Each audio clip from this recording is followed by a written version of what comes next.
During last Christmas, I stumbled upon a nifty ornament in the clearance section.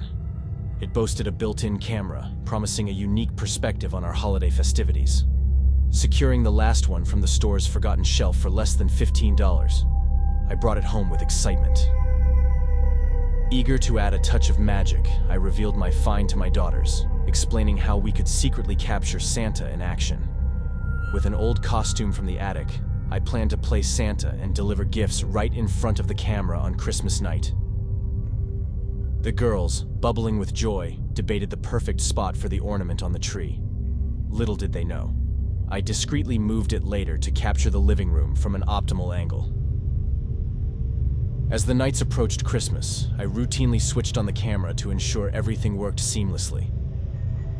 On the mornings leading to the grand night, I briefly reviewed the footage, merely confirming its functionality. I carefully reinserted the SD card into the ornament, slipped in a fresh battery, all in anticipation of the impending Christmas Eve. Not wanting to let down my girls with a botched recording, we had a delightful Christmas Eve as a family. Board games, excessive junk food, our usual festive traditions. Before bedtime, we let the girls unwrap one gift each from Mom and Dad. While my wife retired to bed, I took charge, turning off all the lights. Decked out in my Santa costume, I entered the living room to play the part. Every expected move, munching on cookies, sipping milk, and leaving a few presents by the fireplace, all under the watchful eye of the camera. Come Christmas morning, our eager girls burst into our room, urging us to watch the video before diving into the presents. I transferred the footage to my laptop, fast-forwarded to Santa's grand entrance, and hit play. My girls were super excited, squealing with joy in front of the screen. It made me really happy to see them that way. Feeling a bit lazy, I let the video keep playing while we opened our gifts. In the midst of all the excitement, I noticed a strange box wrapped in blue foil paper. A small surprise. My name was on it, and even my wife seemed surprised to see it there. My youngest daughter suggested it might be from Mrs. Elf. I was ready to brush off her elf talk as something kids say when I looked back at the laptop. The video had finished, and there was only a preview of the first frame on the screen. Panic hit me suddenly. I knew my wife hadn't dressed up as an elf. I hurriedly went through the footage until I saw what my daughter had noticed. As the lights went out in the living room, and I wrapped up my Santa act by turning off the lights, there was an unexpected guest lurking in the corner.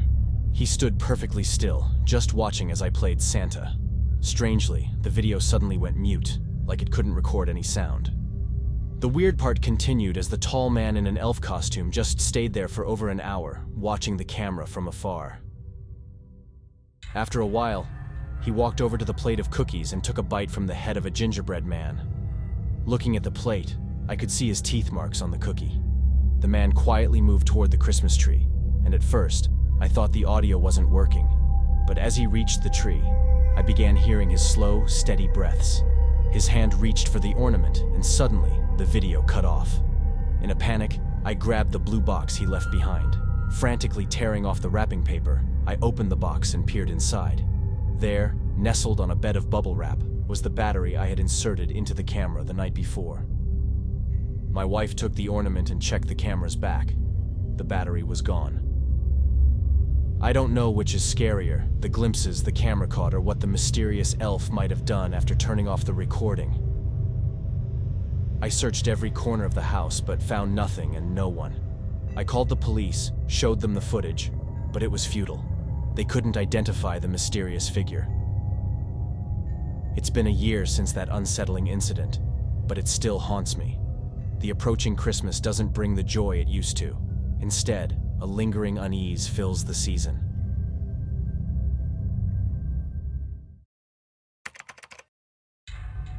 It all kicked off in early December. I reside in this pretty regular apartment complex. It's nothing extravagant, but it's home. One morning, I discover a letter slipped under my door. It's all fancy, resembling an old-fashioned Christmas card, and it's specifically addressed to me. Inside, there's a note claiming to be from my secret Santa, mentioning they've noticed my hard work and believe I deserve a good holiday. It's kind of nice, you know, but also a bit strange because our building doesn't usually do Secret Santa. Anyway, I don't pay too much mind to it, thinking it might be one of my friends playing a prank. But then, these letters keep coming every few days, and they start getting more personal. This secret Santa seems to know things about me, my favorite coffee, the tough times I've been facing at work, and even the fact that I miss my family back home.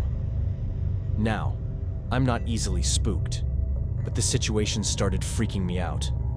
I asked my neighbors if they knew anything about a secret Santa thing happening. Turns out everyone is as clueless as I am. Even my friends swear they're not behind it. The letters just kept coming, right up until Christmas Eve.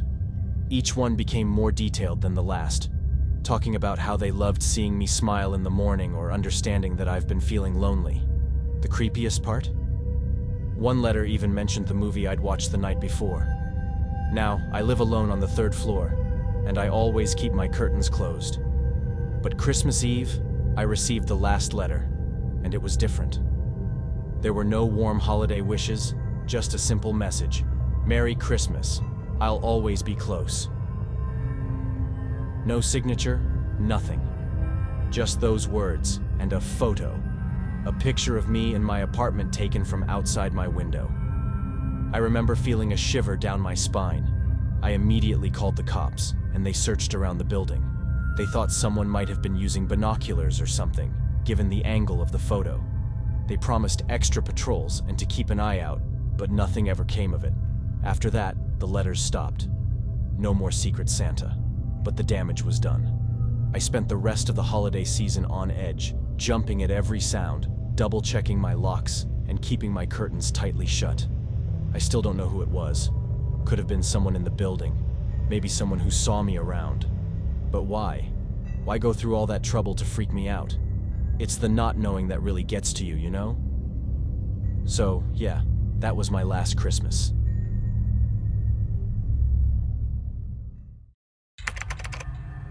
This incident occurred more than a decade ago when I was a sophomore in high school. To set the scene, the house beside mine had remained empty for about a year. The elderly woman who had lived there passed away, and the new owner hadn't bothered with the necessary repairs. The lady who used to live next door was unpleasant and cranky. She had a habit of calling the police on neighbors for the slightest reasons, even when they were hardly making any noise or doing anything wrong. Oddly enough, despite her grumpy demeanor, she had a soft spot for Christmas. Every year, she hired people to adorn her front lawn and porch with festive decorations. Not long after Christmas, during my freshman year, she passed away, likely from a fall or some sort of accident. Her children, who lived out of state, came to empty the house completely and then left it deserted. Strangely, they didn't sell it, fix it up, or move in. They just abandoned the house, letting it crumble. Once they cleared out the house, they left the curtains on the side of the house wide open. If you glanced out my bedroom window, you could easily see inside. It felt somewhat unsettling, realizing that the house was just there, empty and abandoned. Fast forward to Christmas Eve during my sophomore year of high school. Every year, my brother and I would watch wrestling DVDs until we were sleepy. Around 2 a.m. on Christmas night, we both decided to get to bed. After turning off all my lights and settling into bed, I noticed a faint glow seeping through my blinds. Curious, I rose and approached my window, unable to believe what I saw. A ceiling light was on in the vacant house next door, which made no sense to me. I assumed there was no electricity since no one had lived there for quite some time. Perplexed, I gazed into the neighboring house when suddenly, the light went out. In a matter of seconds, light turned back on again, and that's when I witnessed something chilling. For a brief moment, a figure appeared in the doorway, resembling the old woman. Initially, I convinced myself that my mind was playing tricks on me.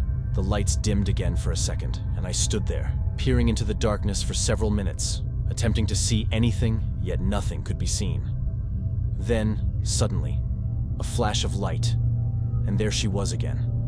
The old woman, standing right in the window, staring back at me. Terrified, I stumbled and rushed into my brother's room. I tried to wake him up, but he was sound asleep. I ended up sleeping on the floor in his room, staying up all night, trying to make sense of what I had just witnessed. I shared this story with my friends for years, but nobody ever believed me. Whenever friends stayed over, we would peer into the window, hoping to catch a glimpse of something, but we never did. That was more than 10 years ago, and since then, the house has been sold. However, interestingly, it changed owners 3 times after being sold and occupied.